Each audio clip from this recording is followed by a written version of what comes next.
नमस्कार, स्वागत है आप सभी का। आप देख रहे हैं मौसम तक चैनल पर अगले 3 दिनों के मौसम पूर्वानुमान का ये बुलेटिन। मैं हूं देवेंद्र त्रिपाठी। दोस्तों, आज आपके साथ जुड़ रहा हूं मैं आउटडोर से, और ये स्थान है कॉमनवेल्थ गेम्स दिल्ली का, जो कॉमनवेल्थ गेम्स विलेज जो दिल्ली में अक्षरधाम के ठीक पीछे बना था। और अक्षरधाम मंदिर आपने देखा होगा। और इसके पीछे बना था 2010 में, जब यहाँ पर कॉमनवेल्थ गेम राष्ट्रमंडल खेल हुए थे। शीला दीक्षित की सरकार थी। बहुत ही सुंदर सा ये क्षेत्र है। इसका एक शॉर्ट वीडियो मैंने अपलोड किया है, आप देखिएगा। बहुत ही सुंदर नज़ारा है, काफ़ी अच्छे से मेंटेन किया जा रहा है। और ये कॉमनवेल्थ गेम्स हो या एशियन गेम्स हो या फिर ओलंपिक हो, जब भी कोई देश किसी खेल की मेज़बानी करता है तो उसके लिए बड़े संसाधन तैयार करता है। और उन संसाधनों का बाद में अगर सही तरीके से इस्तेमाल किया जाए तो इसी तरह से सुंदर सुंदर खेल परिसर हो सकते हैं, जहाँ पर तमाम तरह के खेल आयोजन हो सकते हैं। इस स्थान पर मैं आया हूँ। अब मेरी बेटी का ताइक्वांडो का एक आज कंपटीशन है, उसके लिए तो मैंने सोचा कि यहीं से आपसे मुलाकात होती है और यहीं से मैं बताता हूँ किस तरह का मौसम रहेगा। तो आइए जानते हैं, समझते हैं किस तरह का मौसम संभावित है पूरे भारत में अगले 3 दिनों में। यहाँ पर दिल्ली में आप देख सकते हैं मेरे पीछे चमक रही है धूप, और बहुत ब्राइट सनी स्काई है, क्योंकि नॉर्थ वेस्टर्ली विंड्स चल रही हैं, उत्तर पश्चिमी हवाएं। और इन हवाओं के कारण आसमान पूरी तरह से साफ़ है, पूरा नीला आसमान है। और नीला आसमान जो है ये इंश्योर कर रहा है कि सूरज की किरणें पूरी तरह से धरती पर पहुँचे, जो ये इंश्योर कर रही हैं कि तापमान थोड़ा बढ़े। तो जो नीचे गया था पारा, फिर से ऊपर गया है। और अब क्या संभावना है भारत भर में मौसम की, आइए समझने का प्रयास करते हैं इस वीडियो के माध्यम से।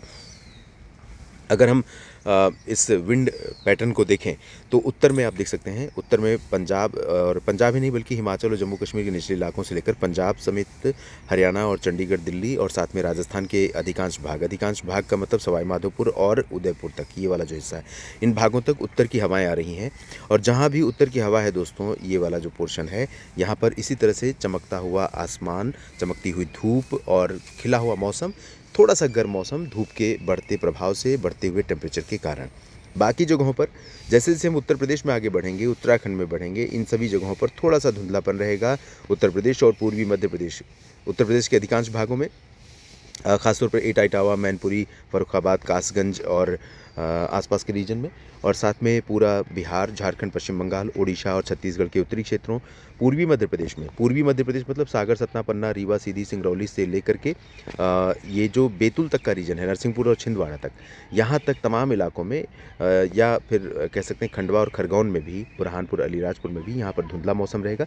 आंशिक तौर पर बादल यहाँ पर दोस्तों नज़र आ सकते हैं इस रीजन में, ये वाला जो पोर्शन है यहाँ पर आंशिक तौर पर, ये माफ़ कीजिएगा, ये मैंने ड्रॉ ऊपर तक कर दिया, ये यहाँ तक इस तरह से आंशिक या कह सकते हैं छिटपुट।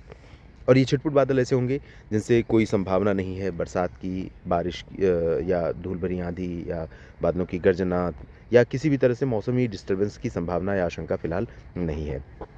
इधर पूर्वोत्तर भारत के भागों में देखें तो अरुणाचल प्रदेश में थोड़ी बहुत बरसात हो सकती है, ये वाला जो पोर्शन है, और सिक्किम में थोड़ी बहुत बरसात की संभावना है। निचले इलाकों में असम, मेघालय और नागालैंड, मणिपुर, मिजोरम, त्रिपुरा, इन सभी भागों में कई जगहों पर हल्की वर्षा के साथ मध्यम बौछारें गिर सकती हैं। और साथ में नीचे की तरफ देखें तो उड़ीसा और छत्तीसगढ़ के भागों में, जो उड़ीसा और छत्तीसगढ़ का दक्षिणी रीजन है, यहाँ पर कई हिस्सों में बरसात होने की संभावना है। इंटेंसिटी अलग अलग हो सकती है, लेकिन बारिश छत्तीसगढ़ और उड़ीसा में कई जगहों पर हो सकती है।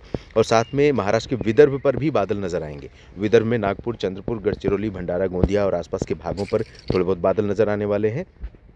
और साथ में जो आंध्र प्रदेश का तटीय क्षेत्र है, दक्षिणी ओडिशा है या तटवर्ती ओडिशा है, यहाँ पर बादल रहेंगे, बारिश होने की संभावना है। ओडिशा और छत्तीसगढ़ के दक्षिणी भागों पर बरसात होने की संभावना है। और नीचे की तरफ बढ़ें तो आंध्र प्रदेश के रायलसीमा में तो चांसेस कम है, लेकिन तटवर्ती रीजन में कई जगहों पर बरसात हो सकती है अभी भी। और तमिलनाडु, केरल तथा कर्नाटक के तटों पर बारिश हो सकती है। बाकी आंतरिक रीजन में कर्नाटक में भी बारिश की संभावनाएं बहुत कम दिखाई पड़ रही हैं। उत्तर की हवाएं चल रही हैं। मानसून तेजी से पीछे लौट रहा है और संभावना ये है कि अगले 2-3 दिनों के दौरान पूरे भारत को मानसून खाली कर जाएगा। प्रायः जो मानसून की वापसी की घोषणा है या उसका जो ट्रैकिंग है, उसको फॉलो किया जाता है, मानसून के वापस होने के ट्रेंड को, उसको यहाँ तक लगभग फॉलो किया जाता है 20 डिग्री उत्तरी अक्षांश यानी मुंबई के आसपास तक का जो हिस्सा है, इन भागों तक। उसके बाद ये मान लिया जाता है कि मानसून वापस लौट गया है। और उसी दौरान दोस्तों यहाँ पर चलती हैं उत्तर और पूर्वी हवाएं, जिसके बारे में मैं आजकल अक्सर बात कर रहा हूं, जो नॉर्थ ईस्ट मानसून का कारण बनती हैं साउथ पेनिनसुलर रीजन में, जिसमें तमिलनाडु, पुदुचेरी, केरल और कर्नाटक के कुछ इलाके, आंध्र प्रदेश के तटवर्ती और कुछ रायलसीमा के रीजन, यहाँ पर यनम में और प्रभाव दिखाई पड़ता है। तो ये स्थिति रहेगी आज दिन भर में 24 घंटे में। उसके बाद 24 घंटे के बाद क्या संभावना है, अभी हम इसकी बात करने का प्रयास करते हैं। 24 घंटे के बाद मतलब 13 अक्टूबर को किस तरह के मौसम की उम्मीद हमें दिखाई पड़ रही है। तो आइए समझते हैं 13 अक्टूबर के मौसम के बारे में। दोस्तों 13 अक्टूबर को कोई ज़्यादा फ़र्क दिखाई नहीं पड़ रहा है, ऑलमोस्ट वैसा ही है। लेकिन एक अंतर आप देखेंगे, यहाँ पर आंध्र प्रदेश का जो रायलसीमा रीजन है और छत्तीसगढ़ ओडिशा के भाग हैं, विदर्भ और मध्य प्रदेश के रीजन हैं, यहाँ पर कुछ बादल या बादलों का प्रभाव बढ़ता हुआ नज़र आ रहा है। आज उत्तर प्रदेश और मध्य प्रदेश के पूर्वी भागों में बादल दिख सकते हैं, लेकिन ये बादल बरसात देंगे ऐसा लग नहीं रहा है। लेकिन कल जो संभावना है, तो मैंने कहा कि ज़्यादा बदलाव दिखाई नहीं दे रहा है, लेकिन थोड़ा सा परिवर्तन कह सकते हैं सेंट्रल इंडिया में नमी का प्रवाह बढ़ने के कारण हो सकता है।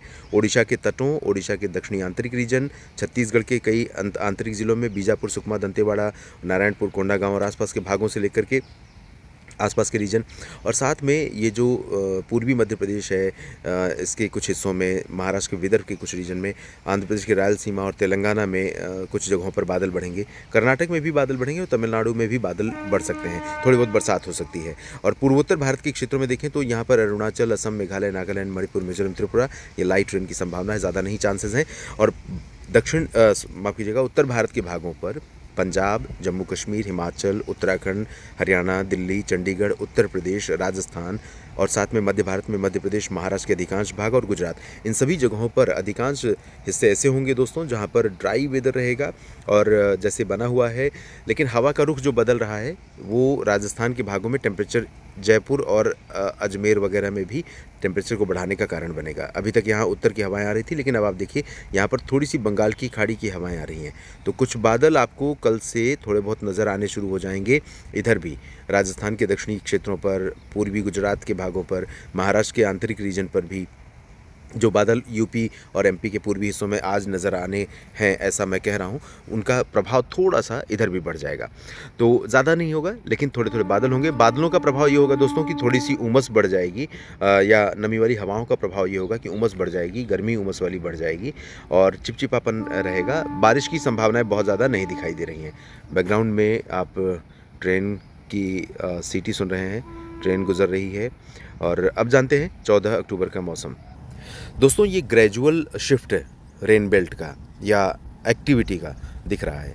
महाराष्ट्र के विदर्भ और मराठवाड़ा तथा मध्य महाराष्ट्र के दक्षिणी भागों पर बादल पहुंच जाएंगे। उत्तरी आंतरिक कर्नाटक, तेलंगाना, आंध्र प्रदेश के अधिकांश भागों और ओडिशा, छत्तीसगढ़ के अधिकांश भागों पर बादलों का एक्टिव क्लाउड फॉर्मेशन का यहां पर अनुमान रहेगा।